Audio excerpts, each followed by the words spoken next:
Trump ಅಂದ್ರೆ market volatility ಅಂತಾನೆ ಹೆಸರಾಗಿದ್ದಾರೆ ಅಂತಾನೆ ಹೇಳ್ಬೋದು. ಟ್ರಂಪ್ ಇರಾನ್ ಯುದ್ಧ ಎಂಡ್ ಅಂತ ಹೇಳ್ತಾ ಇದ್ದಾರೆ. ಆದ್ರೆ ಇನ್ನೊಂದು ಕಡೆ ಬಂದ್ಬಿಟ್ಟು ಟ್ರಂಪ್ ಅವ್ರು ಏನ್ ಹೇಳ್ತಾರೆ ಅಂದ್ರೆ ಇರಾನ್ ನಮ್ಮ ಅಗ್ರಿಮೆಂಟ್ಗೆ ಒಪ್ಪಿಲ್ಲ ಅಂದ್ರೆ ದೊಡ್ಡ ಮಟ್ಟದಲ್ಲಿ ಅಟ್ಯಾಕ್ ಅಂತ ಹೇಳ್ತಿದ್ದಾರೆ. ಹಾಗಾದ್ರೆ ಟ್ರಂಪ್ಗೆ ಕ್ಲಾರಿಟಿ ಇದೆಯಾ ಇಲ್ವಾ, ಇದ್ರ ಬಗ್ಗೆ ಡಿಸ್ಕಸ್ ಮಾಡೋಣ.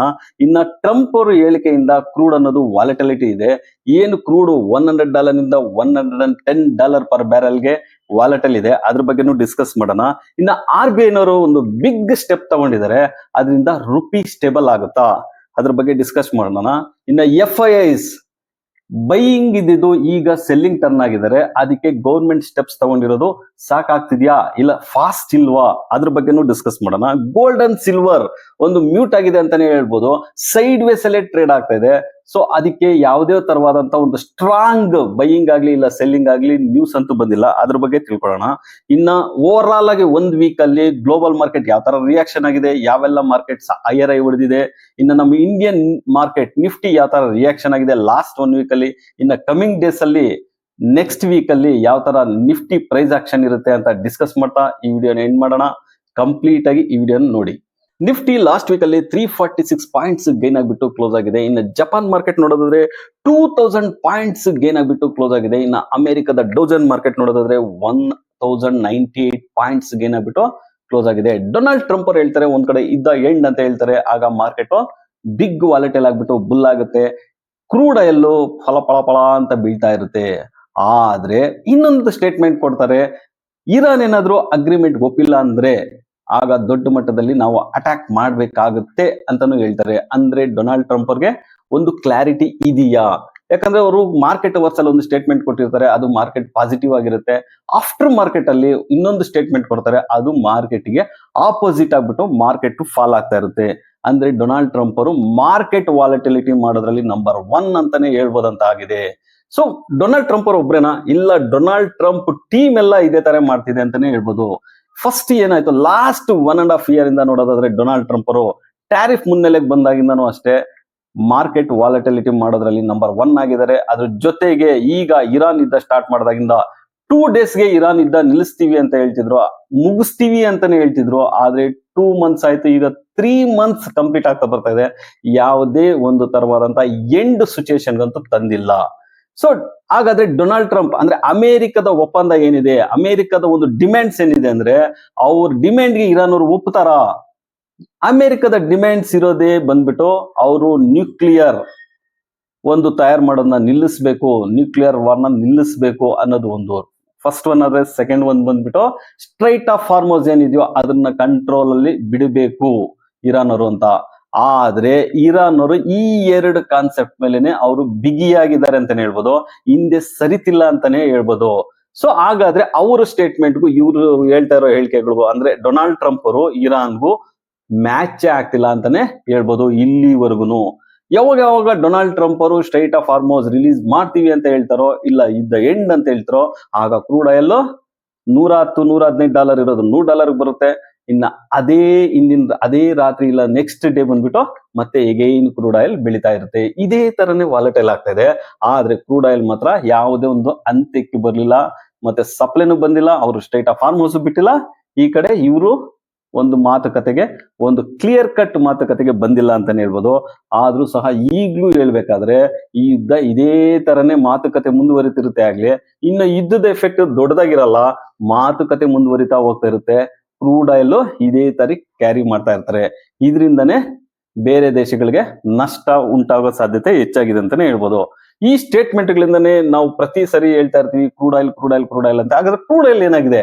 ಕ್ರೂಡ್ ಆಯಿಲ್ ನೋಡೋದಾದ್ರೆ ಫಸ್ಟ್ ಈ ವೀಕ್ ಅಲ್ಲಿ, ಎಸ್ಪೆಷಲಿ ಈ ವೀಕ್ ಅಲ್ಲಿ ಹೇಳ್ಬೇಕಾದ್ರೆ $100 ಬ್ರೆಂಟ್ ಕ್ರೂಡ್ $110 ವರೆಗೂ ಈ ಮಧ್ಯದಲ್ಲಿ ಈ ಒಂದು ರೇಂಜ್ ಬೌಂಡ್ ಅಲ್ಲೇ ಓಡಾಡ್ತಿದೆ ಅಂತಾನೆ ಹೇಳ್ಬೋದು. ಅಂದ್ರೆ ಯಾವಾಗ ಸ್ಟೇಟ್ಮೆಂಟ್ ಪಾಸಿಟಿವ್ ಇರುತ್ತೋ ಆಗ ಬೀಳುತ್ತೆ, ಯಾವಾಗ ನೆಗೆಟಿವ್ ಇರುತ್ತೋ ಆಗ ಹೇಳುತ್ತೆ. ಇದೇ ತರನೇ ನಡ್ಕೊಂಡ್ ಬಂದಿದೆ. ಲಾಸ್ಟ್ 5 days ಅಂದ್ರೆ 1 week ಅಲ್ಲಿ ನೋಡಿದ್ರೆ ಇದೇ ರೇಂಜ್ ಬೌಂಡ್ ಅಲ್ಲೇ ಓಡಾಡ್ತಿದೆ ಅಂತಾನೆ ಹೇಳ್ಬೋದು. ಈಗ RBI ನವರು ಒಂದು ಬಿಗ್ ಸ್ಟೆಪ್ ತಗೊಂಡಿದ್ದಾರೆ ಅಂತ ಹೇಳ್ಬೋದು.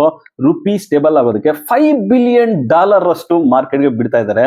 ಅಂದ್ರೆ 45,000 lakh crores ಅಷ್ಟು, ಅಂದ್ರೆ 45,000 ಕೋಟಿಗಳಷ್ಟು ಅವರು ಮಾರ್ಕೆಟ್ಗೆ ಬಿಟ್ಟು ರುಪಿಯಿಂದ ಡಾಲರ್ನ ಕೂಪನ್ ರೇಟ್ ಅಲ್ಲಿ ಬಿಡ್ತಾ ಇದ್ದಾರೆ ಅಂತಾನೆ ಹೇಳ್ಬೋದು. ಸೊ ಇದರಿಂದ ರುಪಿ ಸ್ಟೇಬಲ್ ಆಗುತ್ತಾ ಅಂತ ಹೇಳಿದ್ರೆ ಲಾಸ್ಟ್ 5 ಡೇಸ್ ಅಲ್ಲೇ ಅವ್ರು ಯಾವಾಗ ಅನೌನ್ಸ್ ಮಾಡ್ತಾರೋ ಆಗ 97 ಮಾರ್ಕ್ ವರ್ಗೂ ಹೋಗಿತ್ತು. 97 ಪರ್ ಡಾಲರ್ ಅಲ್ಲಿವರೆಗೂ ಹೋಗಿತ್ತು. ಆದ್ರೆ ಈಗ ಸ್ಲೋಲಿ ಲಾಸ್ಟ್ 2 ಡೇಸ್ ಅಲ್ಲಿ ರಿಕವರಿ ಆಗ್ಬಿಟ್ಟು 95.70 ಪರ್ ಡಾಲರ್ ಅಲ್ಲಿವರೆಗೂ ರಿಕವರೆನ್ಸಿ ಕೊಟ್ಟಿದೆ. ಅಂದ್ರೆ ₹1.40 ಅಷ್ಟು ರಿಕವರಿ ಕೊಟ್ಟಿದೆ ಅಂತಾನೆ ಹೇಳ್ಬೋದು. ಅಂದ್ರೆ ಇನ್ನು ಮುಂದೆ ರುಪಿ ಸ್ಟೇಬಲ್ ಆಗ್ಬಿಟ್ಟು ರಿಕವರಿ ಆಗುತ್ತಾ ಅಂದ್ರೆ ಇದು ಶಾರ್ಟ್ ಟರ್ಮ್ ಆಗುತ್ತಾ ಇಲ್ಲ ಲಾಂಗ್ ಟರ್ಮ್ ಅಲ್ಲಿ ಆಗುತ್ತಾ ಅನ್ನೋದೇ ನೋಡ್ಬೇಕು. ಯಾಕಂದ್ರೆ ರುಪಿ ಯಾವಾಗ ವೀಕ್ ಆಗ್ತಾ ಇರುತ್ತೋ ಆಗ ಈಕ್ವಿಟಿ ಮಾರ್ಕೆಟ್ಗೆ ತುಂಬಾ ಪ್ರೆಷರ್ ಆಗ್ತಾ ಇರುತ್ತೆ. ಅದರಿಂದನೇ ಮಾರ್ಕೆಟ್ ಬೆಳೆಯಲ್ಲ ಅಂತಾನೆ ಹೇಳ್ಬೋದು. ಸೊ ಹಾಗಾದ್ರೆ ಈ ಸ್ಟೆಪ್ ತಗೊಂಡಿರೋದು RBI ನವರು. ಸೊ ಇದು ಸ್ಟೇಬಲ್ ಆಗಿ ಇಂಡಿಯನ್ ಮಾರ್ಕೆಟ್ ಗ್ರೋ ಆಗೋದಕ್ಕೆ ಅಡ್ವಾಂಟೇಜ್ ಆಗುತ್ತಾ ಅನ್ನೋದನ್ನ ನಾವು ನೋಡ್ಬೇಕಾಗಿದೆ. FIS ಆಕ್ಟಿವಿಟೀಸ್ ನೋಡೋದಾದ್ರೆ ಲಾಸ್ಟ್ 7 ಸೆಷನ್ ಅಲ್ಲಿ 3 ಸೆಷನ್ ಅಂದ್ರೆ 14th, 15th ಅಂಡ್ 18th ಏನಿತ್ತು ಬೈಯಿಂಗ್ ಆಕ್ಟಿವಿಟಿ ಮಾಡಿದ್ದಾರೆ. ಈ ಬೈಯಿಂಗ್ ಆಕ್ಟಿವಿಟಿಗೆ ಮೇನ್ ರೀಸನ್ ಬಂದ್ಬಿಟ್ಟು ಲಾಂಗ್ ಟರ್ಮ್ ಕ್ಯಾಪಿಟಲ್ ಗೇನ್ ಏನಿದೆ ಗೌರ್ಮೆಂಟ್ ಆಫ್ ಇಂಡಿಯಾ 5% ಇಂದ 20% ಏನ್ ತಗೊಂಡೋಗಿದ್ರು ಏರಿಸಿದ್ರು ಅದನ್ನ ಕಡಿಮೆ ಮಾಡ್ತಾರೆ ಅಂತ ಒಂದು ನ್ಯೂಸ್ ಇತ್ತು. ಅದರಿಂದನೇ ಬೈಯಿಂಗ್ ಆಕ್ಟಿವಿಟಿ ನಡೆದಿದೆ.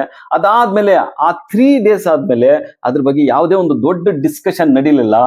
ಆ ಒಂದು ರೀಸನ್ ಇಂದಾನೆ ಮತ್ತೆ FIS ಸೆಲ್ಲಿಂಗ್ ಆಕ್ಟಿವಿಟಿ ಕಂಟಿನ್ಯೂ ಮಾಡ್ತಾನೆ ಬಂದಿದ್ದಾರೆ. Last 4 session selling activity continue ಮಾಡ್ತಾನೆ ಬಂದಿದ್ದಾರೆ. ದೊಡ್ಡ ಮೊತ್ತದಲ್ಲಿ ಇಲ್ಲ ಅಂದ್ರೂ ಚಿಕ್ಕ ಮೊತ್ತದಲ್ಲಾದ್ರೂ ಸೆಲ್ ಮಾಡ್ತಾನೆ ಬಂದಿದ್ದಾರೆ. ಬೈಯಿಂಗ್ ಆಕ್ಟಿವಿಟಿನೂ ಅಷ್ಟೇ ಸ್ಮಾಲ್ ಮೊತ್ತದಲ್ಲೇ ಆಗಿತ್ತು, ಚಿಕ್ಕ ಮೊತ್ತದಲ್ಲೇ ಆಗಿತ್ತು. ಈಗ ಸೆಲ್ಲಿಂಗ್ ಆಕ್ಟಿವಿಟಿನೂ ಚಿಕ್ಕ ಮೊತ್ತದಲ್ಲೇ ಆಗ್ತಿದೆ. ಯಾವುದೇ ಒಂದು ತರವಾದಂತ ಗೌರ್ಮೆಂಟ್ ಆಫ್ ಇಂಡಿಯಾ ಇಂದ ಕ್ಲಾರಿಟಿ ಬಂದಿಲ್ಲ ಅಂದ್ರೆ ಮತ್ತೆ ಸೆಲ್ಲಿಂಗ್ ಕಂಟಿನ್ಯೂಷನ್ ಆಗೋ ಸಾಧ್ಯತೆ ಹೆಚ್ಚಾಗಿರುತ್ತೆ.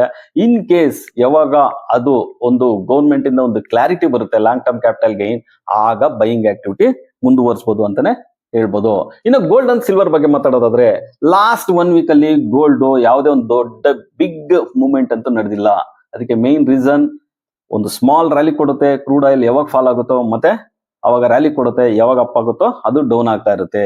ಸೊ ಇನ್ನು ಕೆವಿನ್ ವಾರ್ಷರು ಅಷ್ಟೇ. ಕೆವಿನ್ ವಾರ್ಷ್ ಬಂದಾಗಿದ್ದ ಒಂದು ಬಿಗ್ ಫಾಲ್ ಆಗಿತ್ತು. ಸೊ ಲಾಸ್ಟ್ 5 ಡೇಸ್ ಅಲ್ಲಿ ಈಗ ಅಲ್ಲೇ ರೇಂಜ್ ಬೌಂಡ್ ಅಲ್ಲೇ ಇದೆ ಅಂತಾನೆ ಹೇಳ್ಬೋದು. ಈಗ $4,500 ಪರ್ ಅನ್ಸ್ ಅಲ್ಲಿ ಟ್ರೇಡ್ ಆಗ್ತದೆ. ಅಂದ್ರೆ ಇಂಡಿಯನ್ ಮಾರ್ಕೆಟ್ ಅಲ್ಲಿ ನೋಡೋದಾದ್ರೆ 1,59,000 ಪರ್ 10 ಗ್ರಾಮ್ ಅಲ್ಲಿ ಇದೆ. ಯಾವಾಗ ಟ್ಯಾಕ್ಸ್ ಏರ್ಸಿದ್ರು ಅದರಿಂದಾನೆ 10% ಟ್ಯಾಕ್ಸ್ ಹೆಚ್ಚಿಗೆ ಆಗಿರೋದ್ರಿಂದಾನೆ ಈಗ 1,59,000 ಪರ್ 10 ಗ್ರಾಮ್ ಅಲ್ಲಿ ಗೋಲ್ಡ್ ಇದೆ. ಇನ್ನು ಸಿಲ್ವರ್ ಅಷ್ಟೇ. ಸಿಲ್ವರ್ಗೆ ಯಾವುದೇ ಒಂದು ದೊಡ್ಡ ನ್ಯೂಸ್ ಇಲ್ಲ. ಸಿಲ್ವರ್ $75 ಪರ್ ಅನ್ಸ್ ಅಲ್ಲಿ ಟ್ರೇಡ್ ಆಗ್ತಾ ಇದೆ. ಅಂದ್ರೆ ಇಂಡಿಯನ್ ರುಪೀಸ್ ಅಲ್ಲಿ 2,85,000 ಪರ್ ಕೆಜಿ ಅಲ್ಲಿ ಟ್ರೇಡ್ ಆಗ್ತಾ ಇದೆ. ಅಂದ್ರೆ 22,000 ಯಾವಾಗ ವ್ಯಾಲ್ಯೂ ಆಡೆಡ್ ಆಯ್ತು ಅಂದ್ರೆ ಟ್ಯಾಕ್ಸ್ ಇನ್ಕ್ರೀಸ್ ಆಯ್ತು ಇಂಪೋರ್ಟ್ ಡ್ಯೂಟಿಯಲ್ಲಿ, ಅದರಿಂದ 2,85,000 ಮಾರ್ಕ್ ಆ ರೇಂಜ್ ಅಲ್ಲೇ ಪರ್ ಕೆಜಿಗೆ ಟ್ರೇಡ್ ಆಗ್ತಾ ಇದೆ ಅಂತಾನೆ ಹೇಳ್ಬೋದು. ಇದು ಗೋಲ್ಡ್ ಅಂಡ್ ಸಿಲ್ವರ್ ಯಾವುದೇ ಒಂದು ಬಿಗ್ ಮೂವ್ಮೆಂಟ್ಸ್ ಇಲ್ಲ, ಒಂದು ಸೈಡ್ ವೇಸ್ ರೇಂಜ್ ಅಲ್ಲೇ ನಡೀತಿದೆ ಅಂತಾನೆ ಟ್ರೇಡ್ ಆಗ್ತಿದೆ ಅಂತಾನೆ ಹೇಳ್ಬೋದು. ಇನ್ನು ಗ್ಲೋಬಲ್ ಮಾರ್ಕೆಟ್ ಬಗ್ಗೆ ಹೇಳೋದಾದ್ರೆ ಗ್ಲೋಬಲ್ ಮಾರ್ಕೆಟ್ ಅಲ್ಲಿ Japan market all time high ಹೊಡಿತಾ ಇದೆ. ಜಪಾನ್ ಮಾರ್ಕೆಟ್ ಒಂದೇನಾ? ಇಲ್ಲ. ನಿನ್ನೆ ರಾತ್ರಿ Dow Jones market all time high ಹೊಡೆದಿದೆ. ಅದ್ರ ಜೊತೆಗೆ ಕಂಪೇರ್ ಮಾಡಿದ್ರೆ ತೈವಾನ್ ಮಾರ್ಕೆಟ್ ಇರ್ಬೋದು, ಶಾಂಘೈ ಮಾರ್ಕೆಟ್ ಇರ್ಬೋದು, ಇನ್ನು